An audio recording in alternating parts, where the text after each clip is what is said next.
आपका होस्ट शकील सुल्तानी और आप देख रहे हैं CTV न्यूज़।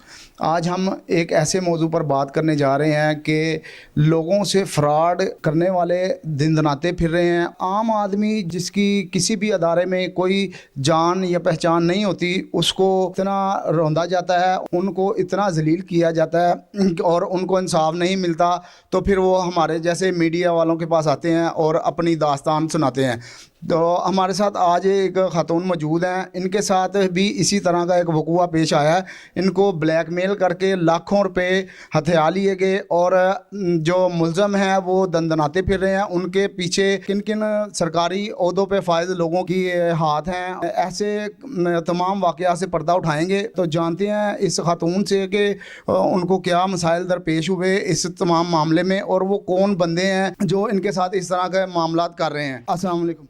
वालेकुम अस्सलाम। जी, मुझे बताएं कि आपके साथ क्या वक़ूआ पेश आया और वो कौन बंदा है जो आपके साथ इस तरह की हरकत कर रहा है। सर जी, वो जहांगीर नाम का आदमी है, तो उसने मैंने उसको काम दे दिया घर का प्लस्तर का। मुझे नहीं पता वो क्या है क्या नहीं है। उसने मेरी नंगी पिक्चरें बना ली हैं। नंगी पिक्चरों के बाद उसने मुझे ब्लैकमेल करना शुरू कर दिया है कि तुम मुझे पैसे नहीं दोगी तो मैं तुम्हारी पिक्चरें सामने लाऊंगा, अगर तुम मेरे साथ हम बिस्तरी नहीं करोगी तो ताम भी तुझे जलील करूँगा। मैं सर जी उनकी बात मानते हुए शर्म के मारे कि मैं नवासिवा वाली हूँ, तो मैं इसलिए अपनी शर्म के मारे उसकी हर बात मानती रही हूँ। और मेरे साथ इतनी ज़्यादतियाँ वो करता रहा है। मेरी नंगी पिक्चरें बनाई हैं, मेरी मूवियाँ बनाई हैं, मेरे से पैसे लिए हैं और मेरा काम नहीं किया। मेरा काम भी अभी तक। अच्छा, मुझे ये बताएं कि उस बंदे को आपने कब काम दिया, कितनी देर हो गई है इस मामले को। सर जी ये 2 साल हो गए हैं, तो 2 साल से वो मुझे इस तरह तंग कर रहा है। मैंने एप्लीकेशन दी थी पाकपतन में, तो उन्होंने मेरी खारिज करवा दी। AI कासम थानेदार उसका सपोर्टर है, बिल्कुल वो पूरी सपोर्ट करता है उसकी। और लोधी है एक उधर का, वो ज़िम्मेदार है, एक यूसुफ डोगर है जो उसकी सपोर्ट पूरी करते हैं। तो मुझे गंदी बगैर करार दे के तो मेरे साथ इतनी ज़्यादतियाँ करवाई कि पूरे मोहल्ले के कार्ड इकट्ठे करवा के ये औरत फाशा है, उल्टा मुझे ही फाशा बना दिया। एक नमाजी परहेज़ी औरत हूँ मैं आज करके उम्र कर किधर से गई हूँ। मैं अपने बच्चों को, मैं अपने बेटे की शादी करने के लिए अपना घर बनाना चाहती थी, इन लोगों ने मुझे जलील करके रख दिया। अच्छा, जब आपकी उधर से खारिज हुई है दरख्वास्त, तो फिर आपने क्या किया। मैं इधर आके लाहौर में दरख्वास्त दी है, तो मुझे उसने ब्लैकमेल कर अगर करोगी मेरे साथ, मेरे खिलाफ कुछ भी करोगी, मैं तुम्हारे बच्चों को, वो मेरा दोस्त जो है AI कासम, वो नेट निकालता है, नेट से वो बंदे इसको कहीं से भी पकड़ के ले आता है। मैं तुम्हारे बेटों को पकड़वा लूँगा, तुम्हारा एक भाई उसे मरवा दूँगा, मैं तुम्हारे खामद की टांगें तुड़वा दूँगा। तो ये जो मिस्त्री था, इससे आपकी किसने बात करवाई थी। सर जी मैं गांव में, उसी गांव में गई थी, मुझे नहीं पता ये क्या है क्या नहीं है। मैं तो अचानक से काम मैंने दिया है, तो मैंने किसी मिस्त्री का पूछा है कि मैंने कुछ काम करवाना है, तो मुझे मोहल्लेदारों ने बताया है कि ये आदमी है काम करता है। तो मैंने गलती से मेरी किस्मत माड़ी कि मेरे साथ इतना कुछ होना था, तो मुझे हो गया मेरे साथ। अब तो उसके बाद जब आपने इधर लाहौर में दरख्वास्त दी तो इधर भी कोई कार्रवाई नहीं हुई। इधर भी कोई बार किसी ने कार्रवाई दरख्वास्त दी है। जब दरख्वास्त दी है तो इसने मुझे ब्लैकमेल किया कि तुम मेरी बात सुनो। मैं घर से आई, ठोकर नियाज बेग रहती हूँ किराए पे, तो मैं दवाई लेने आई हूँ। जब मैं दवाई ले अली हॉस्पिटल के सामने ये 3 आदमी खड़े थे, इन्होंने कहा हमारी बात सुनो। मैंने कहा बात बोलो, क्या बात है। कहते हैं गाड़ी में बैठो बात करते हैं। मैं कहा मैं इधर ही खड़ी हूँ, तुम बात करो, मेरे से क्या करनी है। तो इन्होंने मेरी नहीं सुनी, मुझे गाड़ी में बिठा लिया, कसूर वाली साइड पे सर मुझे ले गए। मुझे नहीं पता, उधर जाके इन्होंने एक कमरा था, उस कमरे में जाके मेरी साथ ज़्यादती भी की और नंगी मेरी पिक्चरें बनाई हैं।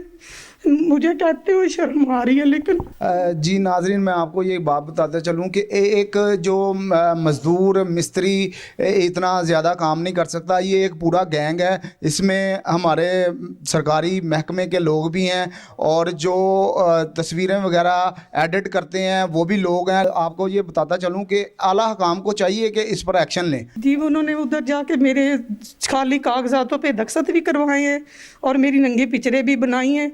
फिर मुझे उन्होंने ना कि मेरे साथ ज़्यादतियाँ करके मुझे उन्होंने सड़क पे ला के रात को फेंक दिया है। फिर वो वहाँ से कोई 2 आदमी अजनबी हैं जिन्होंने मुझे रिक्शे पे बिठाया, मेरा पता पूछा है, मेरे से शनाख्ती कार्ड भी छीन लिया था। रज़ाक थानेदार है थाना चुंग में, उसको मेरी अपने मोबाइल से फ़ोन करके मेरी बात करवाई है।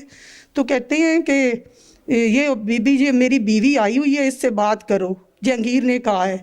तो उसने मेरे से पूछा है कि क्या बात है। तो मैंने कहा भाई, उसने कहा कोई निकाह का सबूत है इसके साथ, आपका निकाह है। मैंने कहा, उसके डर के मारे मैंने कह दिया जी मेरा निकाह है। तो कहता कोई सबूत, मैं कहा जी मेरे पास कोई सबूत नहीं है। तो उसने बयान रिकॉर्ड कर लिए, तो फिर मेरा शनाख्ती कार्ड भी छीन लिया, छीन के उसके पास चला गया। मेरी ये आप पुलिस वाले की बात बता रहे हैं? ये पुलिस ये वाले, क्या नाम बताया था? रज़ाक थानेदार जी, उस चूंग में उसने 10,000 रुपया उससे लेके मेरी दरख्वास्त कैंसिल कर दी, खारिज कर दी। अब मुझे कहीं से इंसाफ नहीं मिल रहा। सर जी मेरी अपील है कि सोशल मीडिया से सब मैं घर से बेघर हूँ, मैं अपने घर से बाहर हूँ, मैं अपने बच्चों के पास नहीं हूँ। मेरे बच्चों ने नफरत करके मुझे घर से निकाल दिया। उस आदमी ने इतना मुझे ब्लैकमेल किया कि जो ज्यादती करता, इतनी रिकॉर्डिंगें की हुई हैं उसने, पता नहीं क्या क्या किया हुआ है उसने, जो मेरे बच्चों से मुझे दूर कर दिया। मैं अब किसी के घर में, मैंने जी उसके डर के मारे फिर वो दरख्वास्त उन्होंने कैंसिल कर दी। पाकपतन से AI वो कासम से उसकी वजह से दरख्वास्त मेरी खारिज होगी। वो आगे आगे दिखाता है, वो कहते हैं ये झूठ बोलती है औरत, ये आदमी झूठ बोलता है, तो वो दरख्वास्त खारिज कर देती है। तो मैं कोई एक्शन नहीं ले रही, मेरी कोई सुन नहीं रहा। प्लीज़ मेरी हेल्प कीजिए, जो सुन रहे हैं मेरे साथ इंसाफ कीजिए, मुझे इंसाफ दिलवा दीजिए जी। मैं आपकी अपील करती हूँ, मेहरबानी होगी, मेरे साथ बहुत बड़ी ज़्यादती हो। अभी तक आपने कितने रकम जो है उसको खिला दी है, उसको दे दी है? जी मैं 2 लाख से ऊपर दे चुकी हूँ। जो वैसे खाते रहे उनकी तो कोई बात ही नहीं है। तो आपका मकान भी अभी उधर ही है? अभी मेरा मकान भी उधर है, जिसकी उसने फ़र्द भी निकलवा ली। जब वो कसूर लेके गए हैं तो उसके बाद उन्होंने फ़र्द भी निकलवाई है।